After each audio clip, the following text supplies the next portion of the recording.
जय श्री कृष्णा।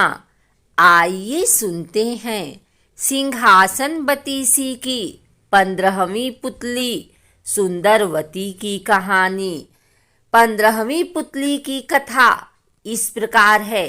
राजा विक्रमादित्य के शासनकाल में उज्जैन राज्य की समृद्धि आकाश छूने लगी थी। व्यापारियों का व्यापार अपने देश तक ही सीमित नहीं था, बल्कि दूर के देशों तक फैला हुआ था। उन दिनों एक सेठ हुआ जिसका नाम पन्नालाल था। वह बड़ा ही दयालु तथा परोपकारी था। चारों ओर उसका यश था। वह दीन दुखियों की सहायता के लिए सतत तैयार रहता था।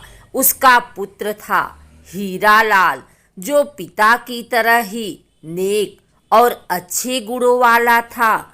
वह जब विवाह योग्य हुआ तो पन्नालाल अच्छे रिश्तों की तलाश करने लगा। एक दिन एक ब्राह्मण ने उसे बताया कि समुद्र पार एक नामी व्यापारी है जिसकी कन्या बहुत ही सुशील तथा गुणवती है।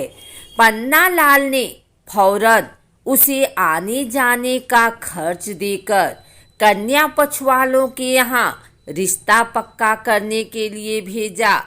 कन्या के पिता को रिश्ता पसंद आया और उनकी शादी पक्की कर दी गई। विवाह का दिन जब समीप आया तो मूसलधार बारिश होने लगी। नदी नाले जल से भर गए और द्वीप तक पहुंचने का मार्ग अवरुद्ध हो गया। बहुत लंबा एक मार्ग था, मगर उससे विवाह की तिथि तक पहुंचना असंभव था। सेठ पन्नालाल के लिए यह बिल्कुल अप्रत्याशित हुआ। इस स्थिति के लिए वह तैयार नहीं था, इसलिए बेचैन हो गया। उसने सोचा कि शादी की सारी तैयारी कन्या पक्ष वाले कर लेंगे और किसी कारण बारात नहीं पहुंची तो उसको ताने सुनने पड़ेंगे और जग हंसाई होगी। जब कोई हल नहीं सूझा तो विवाह तय कराने वाले ब्राह्मण ने सुझाव दिया कि वह अपनी समस्या राजा विक्रमादित्य के समक्ष रखे। उनके अस्तबल में पवन वेग से उड़ने वाला रथ है और उसमें प्रयुक्त होने वाले घोड़े हैं। उस रथ पर 8-10 लोग वर सहित चले जाएंगे और विवाह का कार्य शुरू हो जाएगा। बाकी लोग लंबे रास्ते से होकर बाद में सम्मिलित हो जाएंगे। सेठ पन्नालाल तुरंत राजा के पास पहुंचा और अपनी समस्या बताकर हिचकिचाते हुए रथ की मांग की।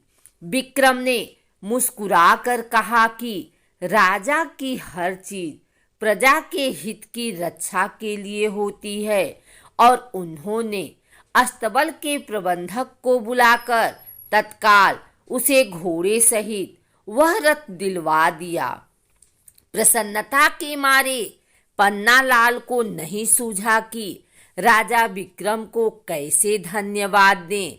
जब वह रथ और घोड़े सहित चला गया तो विक्रम को चिंता हुई कि जिस काम के लिए सेठ ने रथ लिया है, कहीं वह कार्य भीषण वर्षा की वजह से बाधित न हो जाए। उन्होंने माँ काली द्वारा प्रदत्त बेतालों का स्मरण किया और उन्हें सकुशल वर को विवाह स्थल तक ले जाने तथा विवाह संपन्न कराने की आज्ञा दी। जब वर वाला रथ पवन वेग से दौड़ाने को तैयार हुआ तो दोनों बेताल छाया की तरह रथ के साथ चल पड़े। यात्रा के मध्य में सेठ ने देखा कि रास्ता कहीं भी नहीं दिख रहा है। चारों ओर पानी ही पानी है तो उसकी चिंता बहुत बढ़ गई। उसे सूझ नहीं रहा था कि क्या किया जाए। तभी अविश्वसनीय घटना घटी। घोड़ों सहित रथ जमीन के ऊपर उड़ने लगा। रथ जल के ऊपर ही ऊपर उड़ता हुआ निश्चित दिशा में बढ़ रहा था। दरअसल बेतालों ने उसे थाम रखा था और विवाह स्थल की ओर उड़े जा रहे थे।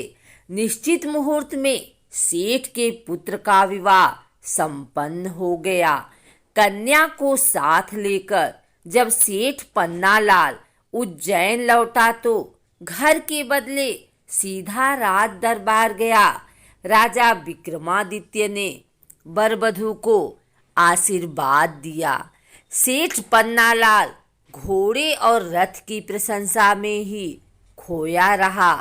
राजा विक्रमादित्य उसका आशय समझ गए और उन्होंने अश्व तथा रथ उसे उपहार स्वरूप भेंट कर दिए।